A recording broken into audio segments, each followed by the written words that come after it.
nung iniwan ka niya and she chose to be with your best friend. Pikit mata mong tinanggap. Kahit magkanda sipon-sipon ka sa kaiiyak nun, tama? Opo. And then nakapag-move on ka. Buti sana kung wala kang mahal ngayon at kung hindi ka happy. I will beg you para bumalik dun sa ex mo. Kasi mahal mo pero hindi na eh. Feeling ko pinanghihinayangan mo na lang yung taon na magkasama kayo. Kasi Opo, ganun nga po. schoolmate, alam niyo mga kaibigan, pag schoolmate mo yung tao, malaking impact sa buhay mo niyan. Kasi yung mga first learnings natin, maalala mo, associated siya eh. Yung first corridors na dinaanan ninyo. Unang tawag nito, study shed na inuupuan ninyo. Diba? Yung vacant rooms na tagpuan ninyo. Tama? Opo. Doon mo siya naalala eh. Mga kaibigan, seryoso ako ha. Doon sa kantin ng school nyo. Doon mo sa naalala. Tama? Pero kung Jeff, kung sinasabi mo sa akin na mahal mo na itong bago, masaya ka na, huwag mo nang dayain sarili mo. Go on with life. Alright? Unfair naman kasi na ganun na lang ba? Ba't ka umiiyak? Nalulungkot lang po ako. Ano, nakalunok ka na? Nalulungkot po. Nalulungkot. Kala ko nakalunok ako. Nalulungkot ka pala. Ganto gawin natin. Let's try to look inside your heart. Okay lang ba? Okay lang po. Ang hirap niya, no? Torn between two lovers ka, no? Anyway, kung nakahanta ba yung ex mo, anong gusto mong sabihin sa kanya?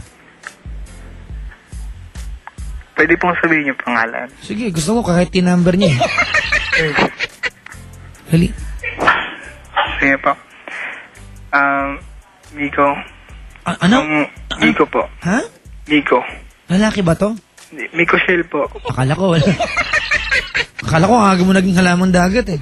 Miko Shell po yung pangalan niya. For sige. short po, Miko lang. Sige. At least nilinaw mo. Kinabahan ako bigla eh. Okay, sige, dali. Miko, kung nakikinig ka man ngayon, nais kong sabihin sa'yo na mahal pa rin kita, pero meron akong mahal ngayon na mas nagpuno ng mga pagmamahal na dapat binigay mo sa akin noon.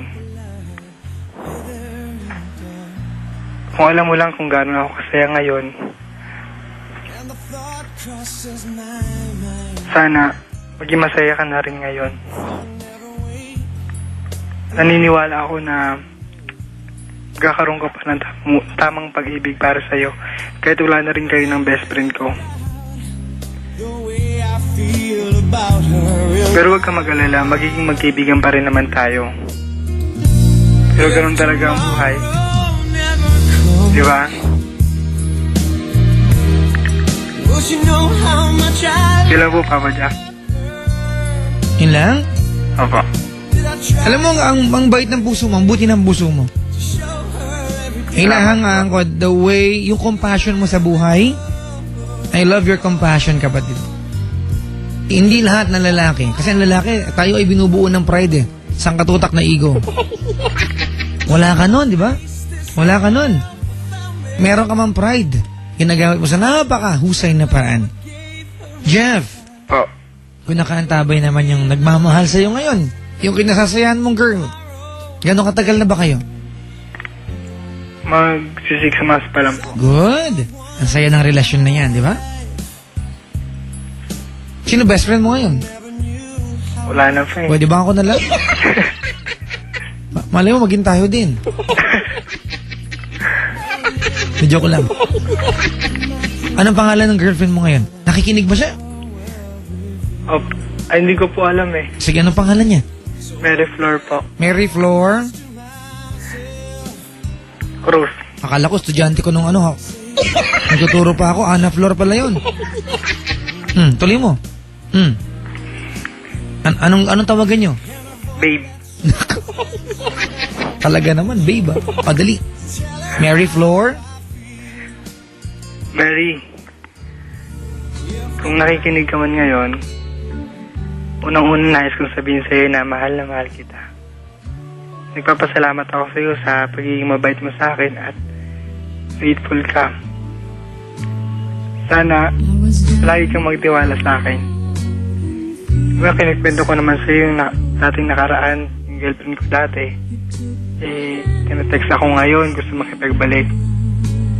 Magtiwala ka na hindi ko siya babalikan. Malaking pasasalamat ko sa'yo dahil ikaw ang taong nagpuno ng pagmamahal sa akin.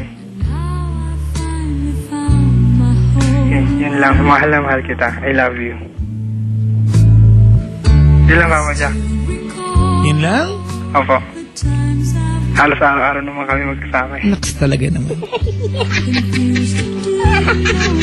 Ang ganda ng song natin para sa'yo to.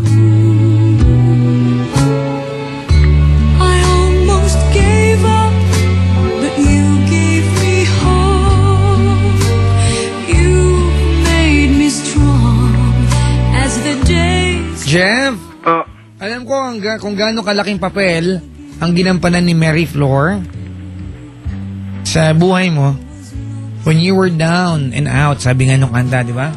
Opo. She was there. Di ba? She was there and sinaluan niya. Tama? Opo. Sana lang hindi mo mahal si Mary Flor dahil lang sinalo ka niya. Sana mahal mo siya because you think and you will always believe na there is a magical connection sa inyong dalawa. Sana pinili mo mag-stay sa kanya kasi alam mo na it's wonderful to love her and be loved by her. Okay?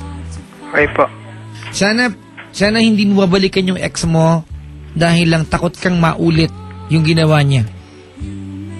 Pero sana yung dahilan mo staying with Mary Flor is because you see yourself growing old with her.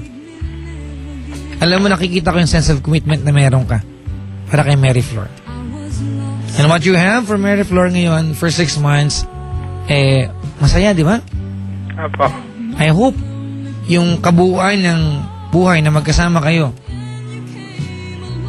yung renewal ng every 6 months will, as wonderful, as happy sa kung ano meron kayo ngayon. Alright? Keep up the good work, kapatid, ha? Kung ano man yung meron sa puso mo ngayon, kagandahan ng loob, keep mo lang yan. You are a good man the way you are. Okay? Salamat po, Papa Jack. Maraming salamat sa pagtawag. Meron akong kanta para sa'yo. Hinawit ni Sir Jose Marichan and Miss Regine Velasquez.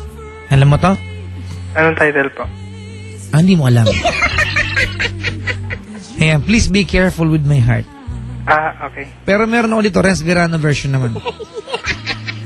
Gusto mo ano po? Renz Verano version. Hindi mo na-gets?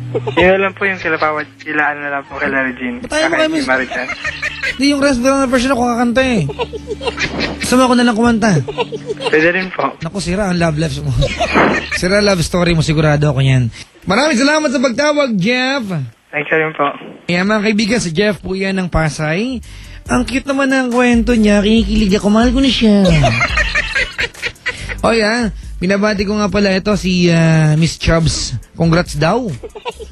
Kasi hurado ka sa Showtime. Sana hindi ka maging burado. Sana, huwag niyo kayo